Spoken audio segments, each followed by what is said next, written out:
अगर तुझे अपनी और बेइज्जती नहीं करानी है तो मेरे बाप को कॉल करके बोल देना कि तुझे मुझसे शादी नहीं करनी है, क्योंकि अगर मैं अपने बाप को बोलूँगी तो मैं ही गलत लगूंगी।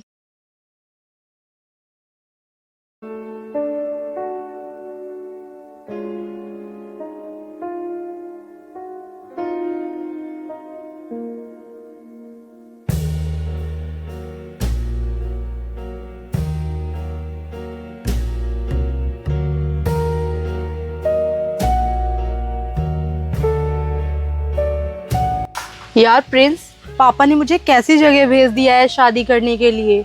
मुझे तो लग रहा है हमारे पीछे यहाँ कहीं कुत्ते न पड़ जाएं। वही तो, तुम इतनी स्टैंडर्ड हो और तुम्हारे पापा ने गांव में तुम्हारी शादी करने के लिए क्यों सोच लिया? वही तो मैं भी सोच रही हूँ।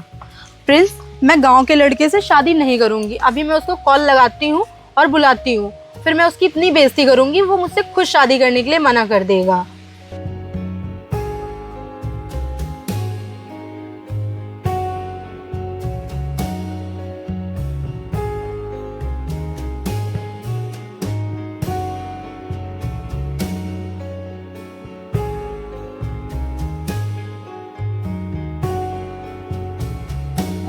हाँ जी सिमरन, आ गई।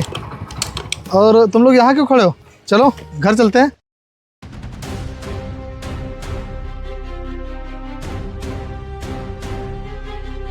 क्या हुआ, तुम लोग हंस क्यों रहे हो? क्या हंस क्यों रहे हैं? मैं ये सोच रही हूँ कि मेरे बाप ने तेरे अंदर ऐसा क्या देख लिया कि वो मेरी शादी तुझसे करवाना चाहते हैं। क्यों सिमरन, तुम ऐसे क्यों बोल रही हो? और मेरे अंदर ऐसा क्या देख लिया जो तुम लोग मेरा मजाक उड़ा रहे हो?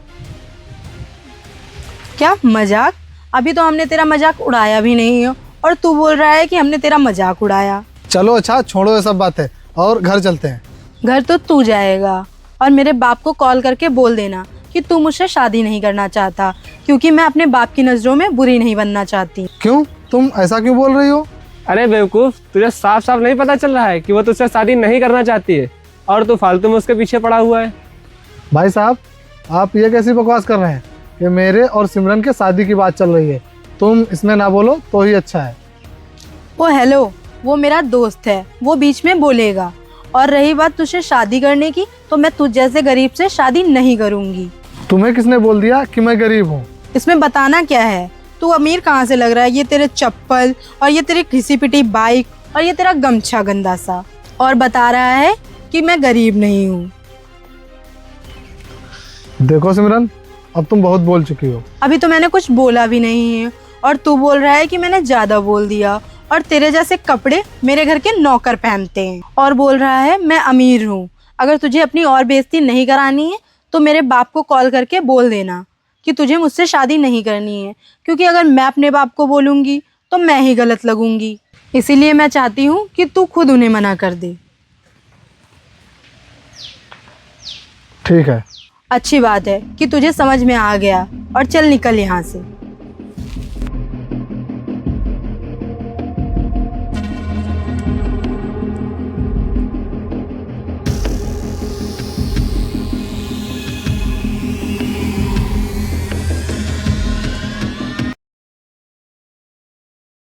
हाँ हाँ सर, ठीक है, मैं कोशिश करती हूँ।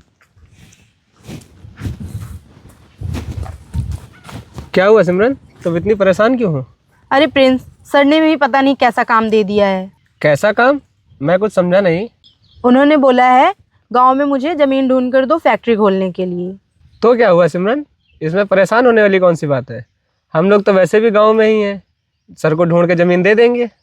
प्रिंस, तुम कह तो सही रहे हो, लेकिन हम लोगों को यहाँ ज़मीन दिखाएगा कौन? परेशान क्यों हो रही हो? यहाँ किसी ना किसी से पूछ लेंगे और जो हमें ज़मीन दिलाएगा उसको भी 10-20 हज़ार दे देंगे। हाँ प्रिंस, ये सही रहेगा।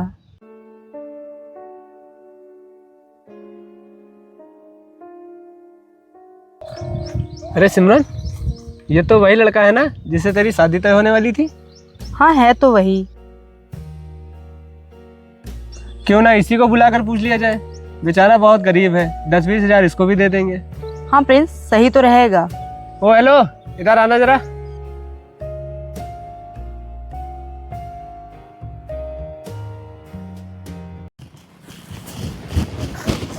हाँ बताओ। वो हमें यहाँ पर ज़मीन चाहिए थी। अगर तू दिला सके तो बता, 10-20 हज़ार तुझे भी दे देंगे। ज़मीन? वैसे मैं तुम्हें ज़मीन तो दिला दूँ, लेकिन वो क्या है ना, मैं इन सब कामों में पड़ता नहीं हूँ। पढ़ता नहीं है तभी तो तू गरीब है। अगर तू हमें ज़मीन दिला देगा तो तुझे ही 10-20 हज़ार रुपये मिल जाएंगे, उससे तू ढंग के कपड़े ले लेना। मुझे नहीं चाहिए 10-20 हज़ार रुपये, मेरे पास ढंग के कपड़े हैं। क्या ढंग के कपड़े? प्रिंस देख रहे हो, जब ये शादी की बात करने आया था तो इससे भी ख़राब कपड़े पहन कर आया था और बोल रहा है ढंग के कपड़े। देखो मैडम, ना तो मुझे तुमसे कोई शादी की बात करनी है और ना ही ज़मीन की बात करनी है। मैं यहाँ खड़े होकर अपना समय बर्बाद नहीं करना चाहता। अच्छा, तो तेरा समय बहुत कीमती होगा। प्रिंस तुम भी किस गरीब से पूछ रहे हो जिसके पास खुद तो थोड़ी ज़मीन होगी नहीं, और ये हमें क्या ज़मीन दिलाएगा। हाँ मैडम, मेरे पास थोड़ी सी भी ज़मीन नहीं है। अच्छा ठीक है, मैं चलता हूँ। भैया रुकिए। हाँ जी, बोल क्या हुआ? भैया जो आपने 5 लाख रुपए दिए थे उसमें से 3 लाख रुपए बचे हैं और 2 लाख रुपए मैंने दवा और खाद के लिए दे दिए हैं। बाकी के पैसे बचे हुए ये लो। तू भी ना अजीत कमाल करता है। मैं ये पैसे लेकर कहाँ घूमूंगा? तू ये पैसे घर पर जाके रख दे। क्या इतने पैसे? और तुम हो कौन? इस गरीब को इतने पैसे क्यों दे रहे हो? मैडम आप पागल हो क्या? भैया को जानते नहीं हो कौन है? कौन है? हाँ, मैं तेरे भैया को बहुत अच्छी तरह से जानती हूँ कि ये कितना गरीब है। मैडम जिसको आप गरीब कह रही हैं ना, उसके पास इतना पैसा है कि आपको खड़े खड़े खरीद लेगा। और जहाँ तक आपको ज़मीन दिख रही है ना, ये सारी ज़मीन भैया की है। क्या? क्या नहीं? हाँ मैडम, क्या आप यहाँ पे नई आई हो क्या? अरे अजीत, तू क्यों फालतू में बहस कर रहा है? चल जा घर और ये पैसे रख दे जाके। आप कह रहे हैं भैया तो जा रहा हूँ। हाँ ठीक है, जा। तुमने कभी बताया नहीं तुम्हारे पास इतनी सारी ज़मीन है और तुम इतने अमीर हो। हाँ, मैंने तुम्हें नहीं बताया कि मैं इतना अमीर हूँ और मेरे पास इतनी सारी ज़मीन है। और वैसे भी तुम्हें ये सब बातें बताने से मेरा क्या फ़ायदा होता? फ़ायदा? तुम्हारा यही फ़ायदा होता, तुम्हारी शादी मुझसे हो जाती। नहीं मैडम, मुझे ऐसा फ़ायदा बिल्कुल भी नहीं चाहिए जो पैसे देखकर मेरे साथ रहे। मतलब अगर तुम्हें ये पता चल जाता कि मेरे पास पैसे हैं तो तुम मुझसे शादी कर लेती, और अगर मेरे पास पैसे ना होते तब? फ़िलहाल तो तुम्हारे पास पैसे हैं ना, तो पैसे ना होने का तो कोई सवाल ही पैदा नहीं होता। वाह मैडम, मान गए आपको। अभी भी आपको पैसा ही दिख रहा है। अरे भाई कर लेना शादी, अब तो तुम्हारे पास पैसा भी है। चुप बैठ। जब तुम लोगों को ये पता था कि मेरे पास पैसे नहीं हैं, तब तूने इससे ये बात क्यों नहीं कही थी कि ये मुझसे शादी कर ले? और अब आया है मुझे ज्ञान देने। तू ये अपना ज्ञान अपने पास रख। और हाँ मैडम, देख लिया ना कि मेरे पास कितना पैसा है और कितनी सारी ज़मीन है। और क्या सोच रही थी कि मैं गरीब हूँ? चलो कोई बात नहीं, वो तो तुमने मेरे कपड़े देखकर ये सोच लिया था कि मैं गरीब हूँ।